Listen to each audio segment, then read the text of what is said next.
Esikhuluma isingisi nazi. Nasikhuluma isingisi yena. Besikhuluma ukuthi kwaNongoma ufuna becela ipolitiki. Ufuna ukuzoba umeya kwaNongoma. Kodwa beyond politics.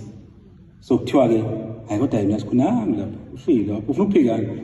Kodwa ke engikholwa ukuthi indoda lena esikwazile ukuveza igalo layo nobuholi enabo emphakathini. Engikholwa ukuthi ezokwaNongoma wa proud to have umuntu onjengawe phakela umthakathi indabandaba.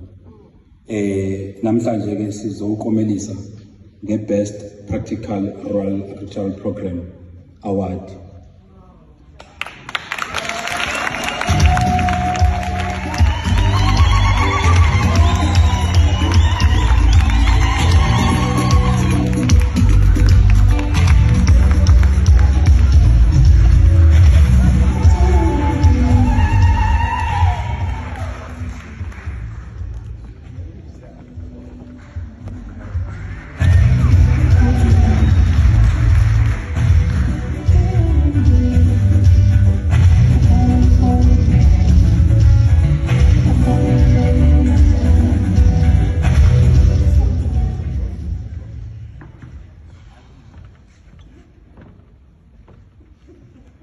Besilo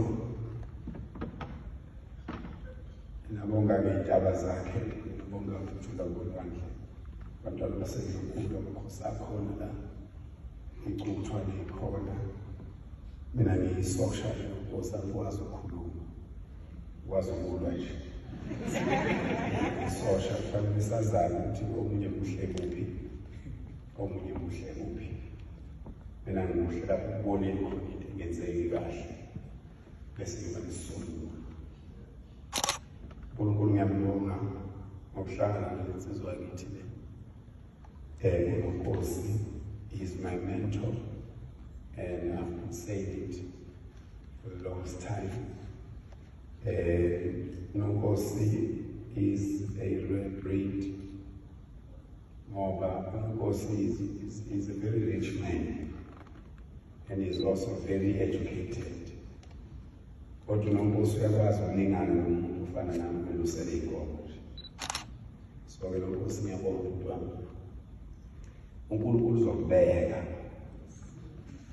Uzokubeka uNkulunkulu uzoze iy'ngane zethu zoze zenze lento ofuna wena ukuthi siyenze. Ngoba abanye bethu siyeza kulama conferences sizoba khona nje. Abanye bethu siyazama-ke abanye bayazama ngiyabona-ke namhlanje kunabazamayo kodwa abaningi abanye bathanda kabi ama-conference ukuthi uma kune-conference afuna uzakhona akeze ukwenza ukuthi thina sathi ngo-2017 uNkosi ethi kufuneka imali ebala o-35 million u-25 million bokuqala imithi leyenzalo license yakhona. Sahlangana thina sabazenzizo sabo 80 sahlanganisa o-500 rand sahlanganisa o-500 rand sabona iyenzeka sahlanganisa o-5,000 namhlanje akekho phakathi kwethu oneyinkomo engaphansi ka-400 akekho oneyimbuzi masibale iy'mbuzi asibale noNkosi iy'mbuzi amazinyana sibale iy'mbuzi ey'ndala akekho ney'mbuzi engaphansi ka-500 and siyadanisa.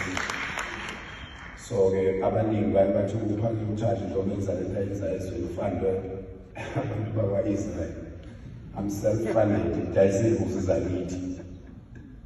Nginikela kuNkulunkulu.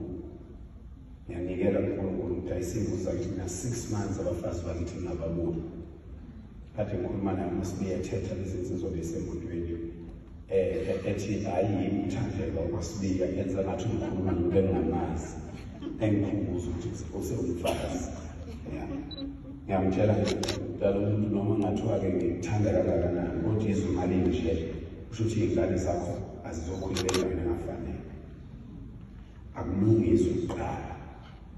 So ngale ndondo uNkosi ngithi okokuqala ucela ukuyibambisa wena njengendoda uba thina singamadoda bese ngithi uyibambe ngesandla phansi phezulu ibe ngey'nsizwa zonke lezi ey'sukumile kusukela ngo-2012 kuze kube manje, ngoba abantu abaningi baze manje kunensizwa nokunsizwa i-Development Foundation eqalile ngo-2012 eyenza kwabalula ukuthi ngize kuwe zothi lento eyenzayo ngiyibona ngizoba ingxenye yayo. Abantu basemakhaya bakwazi ukuyiphilisa, asidingi abelungu, sidinga ukuhlangana kanje singabantu abensundu. Uma ekhona umlungu ozwelana nabantu abamnyama ngeqiniso njengale ndoda simemukele, kodwa abantu abamnyama bangakwazi ukuhlangana belungisizwe. Abantu abamnyama bangakwazi ukuba uhulumeni onendaba nezwe enze kangcono kunezinto ezenziwa ngabelungu ngesikhathi sobandlululo. uNkulunkulu uyalithanda lelizwe, uNkulunkulu weseke kuhle ngaso sonke isikhathi.